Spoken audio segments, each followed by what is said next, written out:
Alright, I know it's been forever. You guys have been wanting to see the Ranger. I've done quite a bit to this thing since you guys seen it last. Done tons of updating on the truck, retuned it, all kinds of crap. So I just kind of wanted to do a walk around, show you all the stuff I've done to it. I went ahead and updated the mirrors to the round style instead of the Mickey Mouse looking mirrors. I don't really care for them. I got a spray and bed lighter done on the bed, which looks a million times better than the crap that was in there before, just pill and paint and rust and everything else. I did get the bed rails on. I actually ordered the bolts to put these on through Ford, so they're brand new bolts. I did a couple little things. I did some tidying up. I know there's like a little wire hanging down here. I got rid of the 4x4 emblems since it's obviously not a 4x4. So I didn't want to, have false advertisement. It's still got the exhaust it came with, that MagnaFlow system, which hopefully I'll be changing that out pretty soon. I don't really care for it. It just doesn't really sound that good to me.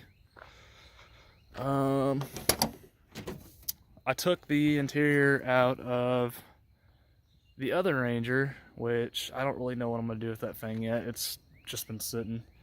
I took it out of here, or took it out of there and put it in here because it just looks awesome in this truck. I love the way these seats feel. They sit right.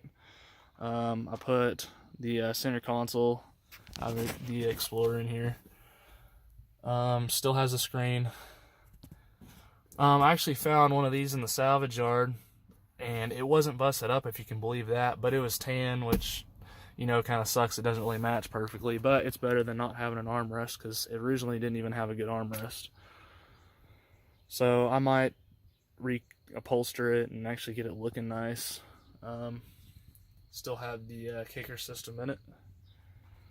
I did upgrade the door panels to the better style that have the, it's got the pockets in it and the better handle and stuff, which the other door panels were just like a basic, door panel. There wasn't really anything going on with it. Still have the sport cluster in there. Got me some floor mats to put in here, which that's not really a big deal. I still need to reroute my amp cable. I'm gonna route it underneath the console there. That way I can stick this trim piece back on.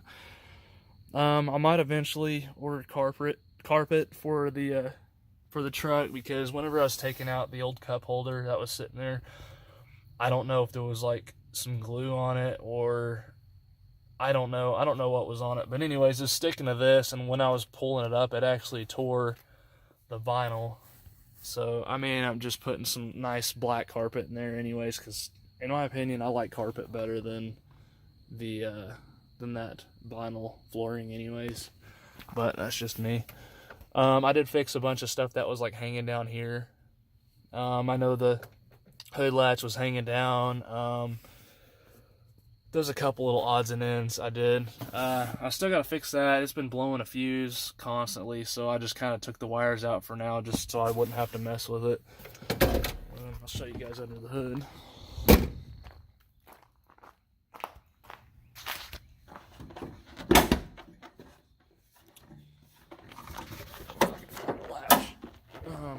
Okay. So I put a custom Ranger 5.0 plate I had made from Infinite Machine Customs. That guy does awesome work. He makes all kinds of emblems and stuff like that. I bought some coil covers for my Mach 1 off him. This guy just does an awesome job. If you ever need anything like that made, hit this guy up. Like I said, it's Infinite Machine Concepts is the name of his company. He has a website. I think it's infinitemachineconcepts.com. Or maybe .net, I can't remember. It's one of the two. But that's where you can order stuff. Yeah, definitely check that guy's products out. He makes some really just awesome stuff. I did build a custom cold air intake for this thing, which they don't make them anymore, so I had to improvise and just made my own. They used to make the Mac cold air for the 5.0 Explorers, but they didn't, they stopped making those, God, who knows how long ago. So I made this, which I still need to find a better way to mount the factory mass airflow because that's kind of ghetto.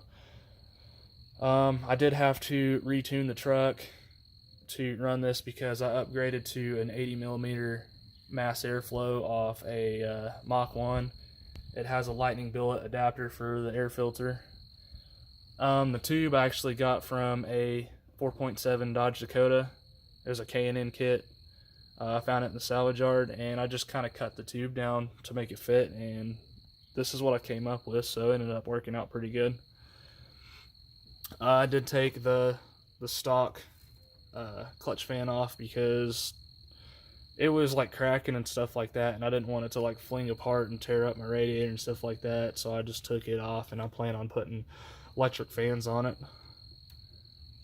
I don't know, I may just do a single, like a 16-inch or something. It should be enough to keep it cool. I don't think I'll have any issues with it.